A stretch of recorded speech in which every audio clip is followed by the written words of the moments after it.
Hi, and welcome to another episode of the State 48 Community Corner. I'm your host, Zachary Hall, and today we're out here in the East Valley at the Boys and Girls Clubs of the East Valley Chandler Compadre branch. And as you can see, we got a very special guest, none other than 2010 National Youth of the Year, Mona Dixon. Hey. How are you? Good, how are you? Thank you for joining us. I'm really excited to learn more about the Boys and Girls Clubs. My pleasure, my pleasure. Thanks for having me. Yeah, as you can see, we got a brand new shirt in collaboration. We had the Boys and Girls Clubs, we got State 48. You know State 48 is out here in Chandler. We're founded and raised, and so all of our collaborations, we like to go valley-wide, but this one's right here in our backyard. So the cool part about this is you can see traditional club shirts. Yes. Now we've got a really cool shirt where $5 of every shirt sold comes back to the Boys and Girls Clubs. Collaborations, we talk about it, we're telling you about it, but we'll tell you how to get your shirt later. Mona, Yes. Let's learn about your story. Yeah, so I'm 26. I was homeless up until I was 13 years old, so for half my life, and living on and off the streets, in and out of shelters with my mom, literally doing my homework under the street lamp, and trying to get to school like that. So it was very, very rough upbringing. But fast forward to the first day I actually went to the Boys and Girls Club. I just saw all these kids, you know, running into this place and having fun, and I wanted to be in there so bad, you know, but I just knew that it would probably cost money and my family couldn't afford that. But I built up that courage and I went in there anyway, and I asked, you know, what does it take for me to come here? And they said, well, you have to bring back this $20 membership fee at that time, and this application form. And I kind of was like, okay, and I was just gonna walk out because I didn't have enough money. And the person, it was almost as if they sensed that, and they said, wait, come back, and they paid that $20 membership fee for me and told me just bring back the application form, and the rest of my life changed from that point on. Oh, you know what, being out here in the Valley, you see the Boys and Girls Clubs, they're in Phoenix, they're in Chandler, they're in Mesa, they're all over. And so the Boys and Girls Clubs of the East Valley had 13 different locations out here where they're doing the same thing today like they were doing for kids.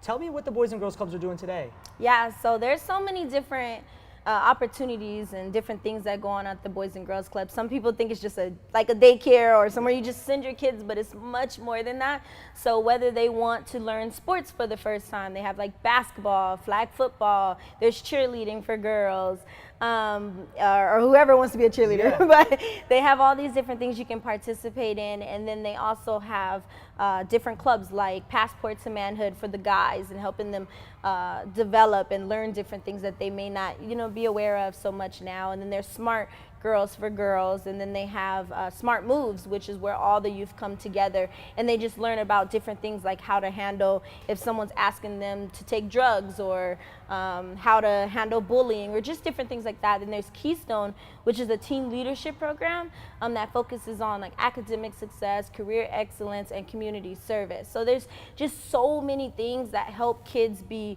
well-rounded at the Boys and Girls Club. Also Money Matters, that teaches them financial literacy. So all of this comes with just that membership fee for the entire year. So it's absolutely amazing. Well, I was going to say, a lot of what you're saying is what people assume kids are learning in school. Right. And so now you're saying, okay, not what you're learning in school, you're going to come to the Boys and Girls Club, a safe place to make new friends. So it sounds like this is amplifying any narrative anybody ever had about they go get that at school. Right. Right. Actually, you know, you don't always learn about financial literacy and community service and all those different things at schools all the time, you know. So it's nice to have a place that complements that and complements school, and you don't necessarily come there. Yes, you can get tutoring and get ahead on your homework and all of that at the Boys and Girls Club, but also it's a place where you have fun, and you don't necessarily know that you're learning, but you're learning all these different things while you're having fun and making friends at the same time. Well, from what you've talked about, I could tell that Boys and Girls Clubs made a great impact on your life. Yes. Talk about kind of what you're doing today. So we know you started coming here back in the day. Yeah. Had a great time, this National Youth of the Year thing.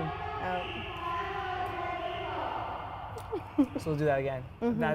The best part about that is that's what it's like at the club. Yes. You know, hey, we're gonna need a little Johnny. Mom's here, Johnny. Yeah. We're gonna get a lot of that now. Yep. School's so tell me what back. you're doing now. Yeah. Yeah, so now I do motivational speaking. So I travel all over the world and do speaking and help fundraise money for different charities, especially obviously Boys and Girls Clubs, and then also for organizations that support homelessness, considering my background. So I do a lot of that, and then I'm also in my doctoral program right now. Yes. Okay. The best. So walk me through that then. Yeah. Where you were before you came to the Boys and Girls Clubs. Yeah. Was any of this possible? No. Okay. You know, I always knew that I was smart and things like that, and I would say because I you know, you always get enticed by something motivates you, and my mom, she could never give me like allowance, or she could never give me money for good grades or things like that. But when I did go to the school and I could get rewarded for having, you know, good grades, then I would do that. So that's what motivated me. So I always had that. But the Boys and Girls Club like escalated everything and made it go on a level that I would have never dreamed of. So after being National Youth of the Year for Boys and Girls Clubs of America, I was 17 years old at the time. I met with President Obama in the Oval Office. Okay. Yeah. So he recognized us there when I was 17, and that was like, I can't even express it how it was, you know. And then I went there with like Denzel Washington, so that was even better. And he's the national spokesperson for Boys and Girls Clubs of America. So I've done a couple of events with him.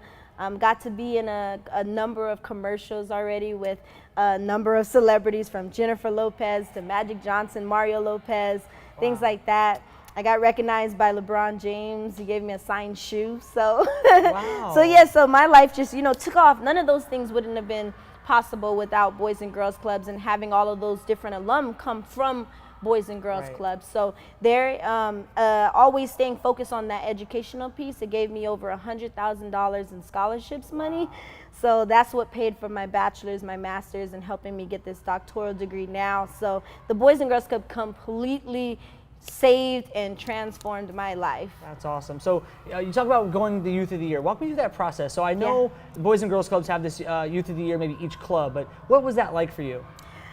Nerve-wracking at first, you know, because I knew the end goal, you could get scholarship money, and I knew that I needed to go to college to kind of get out that cycle of homelessness with my family. But I also knew that my mom couldn't afford college, right? She was on food stamps and made $4,000 in a year with 3 kids, you know, so absolutely not going to college on that. And so it was very, very rough. And the Boys and Girls Club director, David Vu, came to me and he started to tell me kind of what Youth of the Year meant and the opportunity that was there. But then he told me I had to tell my story of being homeless, and I was like, oh no, absolutely not. Like, I didn't want people to know because I was ashamed of being homeless for so long in my life. But then he just talked about, well, you know, college is your dream and this is a way to get there, so I definitely want to do it. The Youth of the Year award is the highest award that a club member can receive from the Boys and Girls Club. And it is so encompassing. So it has, you get like 9 letters of recommendation, you write like 3 essays, you have your grades in there, your community service hours, it's so much. But you do that, and then you have a speech on what the Boys and Girls Club means to you. You have one-on-one interviews with the judges, and then you have panel judging where all the candidates sit in front of all the judges and they just fire questions at you to see how well aware you are of things that are going around in your community, because eventually you will become a spokesperson for Boys and Girls Clubs. So it was a long process. That started about in November of 2009, and in September I was named National Youth of the Year. So for me, I went through East Valley Boys and Girls Clubs, then State of Arizona, and then I went to the Pacific region in California, which it was like Hawaii, Japan, California, all of those. Because Boys and Girls Clubs also have military installations all over the world, so you compete against them as well. Then I went to Nationals in Washington, D.C., where they had 4 other people who did exactly what I did, and then that's how I became National Youth of the Year. Wow. Yeah. So we kind of talked a bit about, you know, where you came from and what the Boys and Girls Clubs meant to you, but it sounds like there was some trainings, there was some mentorship, there was hanging out and collaborating with, you know, kids your age that are trying to have fun after school and get involved. Talk about the mentorship side. Like, who was teaching you how to be a public speaker? Who was teaching you to have confidence? How does that work? Yeah, so David Vu was my person at my Boys and Girls Club, but everybody came together to help. Like, I had Tonya Smith who helped me with my essays. She was really good at that. But everyone from Anna at the front desk, she knew she's Hispanic and she knew Spanish, so she would help me as well. But anyone that I needed anything from, they would be willing to do that. So I knew that I could go to them, I could talk to them, I could ask for help, I could get tutoring from these individuals. the Boys and Girls Club was like a one-stop shop for me. You know, I could get everything that I wanted there.